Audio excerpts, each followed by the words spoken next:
Tu as déjà eu ce sentiment.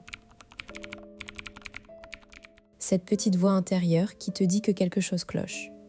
Un détail qui ne colle pas, un regard qui s'attarde un peu trop, une réponse trop rapide.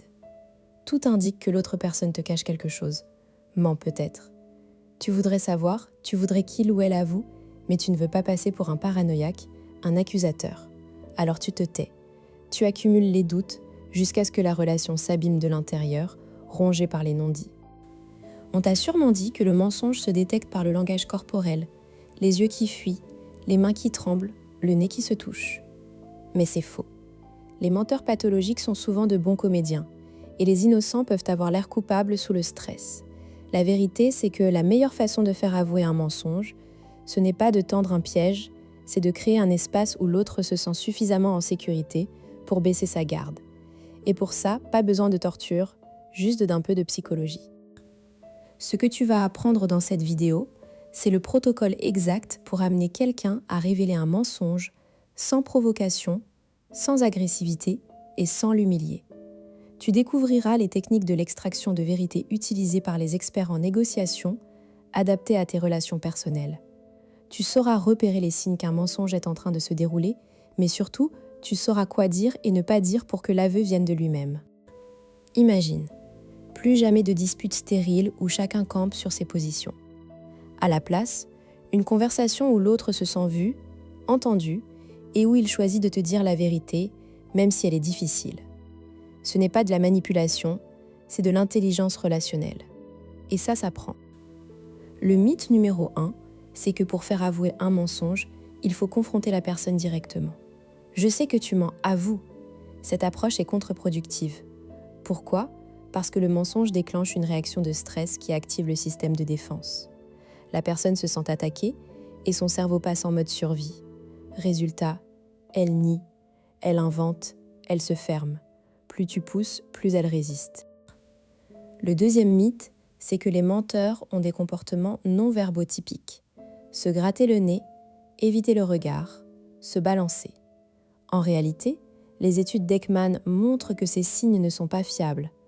Les menteurs qui préparent leur histoire peuvent maintenir un contact visuel parfait, tandis qu'une personne anxieuse mais honnête affichera tous les signes dits de mensonge. Donc si tu te bases là-dessus, tu risques d'accuser un innocent et de passer à côté d'un vrai mensonge. Le troisième mythe, c'est qu'il faut des preuves avant d'aborder le sujet. Alors tu passes des jours à chercher des indices, tu deviens obsédé, tu consultes son téléphone en douce. Ce faisant, tu violes sa confiance et tu te prépares à une confrontation dont tu ne connais pas l'issue. Et si tu te trompais, tu aurais brisé la relation pour rien.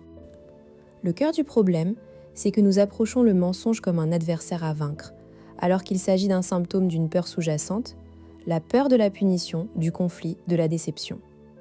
Paul Ekman, le spécialiste mondial de la détection du mensonge, a passé des décennies à étudier les micro-expressions faciales et les stratégies d'extraction de vérité. Son constat, les meilleurs extracteurs de vérité ne sont pas ceux qui savent lire les mensonges, mais ceux qui savent mettre les gens à l'aise pour qu'ils disent la vérité spontanément. La clé, c'est ce qu'Ekman appelle l'approche non accusatoire. Au lieu de pointer du doigt, tu crées un climat de sécurité psychologique. Tu reformules tes doutes comme une vulnérabilité personnelle, pas comme une accusation. Tu invites l'autre à t'aider à comprendre, plutôt que de le sommer de s'expliquer. Ce simple changement de posture fait chuter la défense et ouvre la porte à l'aveu. Prenons un exemple concret. Sarah, 34 ans, gère un cabinet de conseil en ressources humaines à Lyon. Son copain, Marc, 36 ans, architecte, a un comportement étrange depuis 3 semaines. Il rentre tard sans explication. Il éteint son téléphone quand elle est dans la pièce. Il annule des rendez-vous le soir sans raison valable. Sarah sent qu'il lui cache quelque chose. Elle n'a pas de preuves, juste des intuitions. La première tentation, c'est d'exploser. « Mais qu'est-ce que tu fais tous ces soirs ? Tu me mens, c'est ça ?» Sarah sait que ça ne marcherait pas. Alors elle prépare le terrain. Un soir, elle choisit un moment calme après dîner. Elle prend la main de Marc et lui dit « Doucement, Marc, j'ai quelque chose à te dire et c'est difficile pour moi. J'ai l'impression que tu t'éloignes et ça me rend triste. Je ne cherche pas à t'accuser, mais j'aimerais qu'on en parle. » Elle parle de ses sentiments, pas de ses actes. Marc se détend un peu. Il répond « Mais non, tout va bien.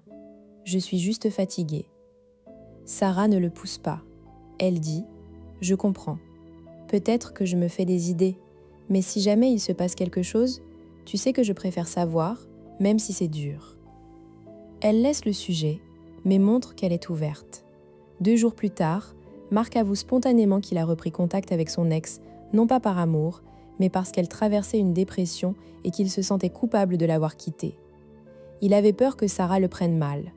En créant un contexte non menaçant, Sarah a obtenu la vérité sans même poser de questions. Ce cas illustre un principe fondamental. La plupart des gens mentent pour éviter une punition ou une déception. Si tu retires la menace, tu retires le besoin de mentir. Bien sûr, ce n'est pas toujours aussi simple. Certains mensonges sont plus graves ou plus enracinés, mais la méthode reste la même. Réduire la pression, augmenter l'empathie.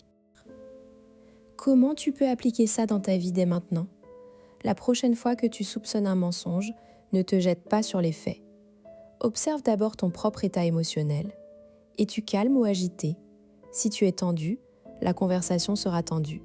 Respire, recentre-toi. Ensuite, choisis le bon moment, pas en public, pas quand l'autre est pressé ou fatigué. Un cadre privé, détendu, sans distraction.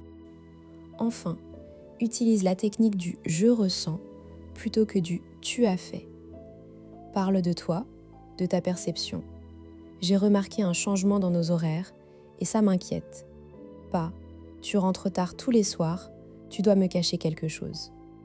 La première formulation maintient le lien, la seconde brise la conversation. Comprendre ce mécanisme change tout. D'abord, ça te libère du stress de l'enquête. Tu n'as plus besoin de collecter des preuves, de jouer les détectives. Tu peux aborder le sujet avec sérénité, sans peur de te tromper. Ensuite, ça préserve la relation. Même si la personne ne ment pas, tu ne l'auras pas accusée à tort. Et si elle ment, tu lui auras offert une porte de sortie honorable, ce qui renforcera la confiance à long terme. Enfin, ça te donne un pouvoir énorme, celui de savoir la vérité sans la demander. Les personnes qui utilisent cette approche rapportent que l'autre finit souvent par avouer spontanément, parfois même en disant « En fait, je dois te dire quelque chose ». La non-accusation devient une invitation à la transparence. Voyons maintenant une technique concrète. La première, le recadrage empathique. L'idée est de changer le cadre de la conversation. Au lieu d'être un procureur, tu deviens un allié. Tu prononces une phrase comme « Si jamais tu traversais quelque chose de difficile, tu sais que je suis là pour toi, sans jugement ». Cela donne à l'autre l'opportunité de se confier sans avoir à admettre un mensonge directement. Fais-le avec sincérité. Ne prépare pas une phrase toute faite. Regarde la personne dans les yeux, parle doucement. Parfois, le simple fait de dire « Je sens qu'il y a quelque chose qui te pèse. Tu veux en parler ?» suffit. Si la personne nie, n'insiste pas. Laisse la porte ouverte. Souvent, l'aveu viendra plus tard, quand elle aura digéré l'offre. Deuxième technique, le contraste moral. C'est une technique subtile d'Ekman. Tu rappelles à la personne ses valeurs, tout en évoquant ton propre dilemme. Par exemple, « J'ai toujours pensé que l'honnêteté était la base d'un couple. C'est pour ça que je ne peux pas imaginer que tu me mentes.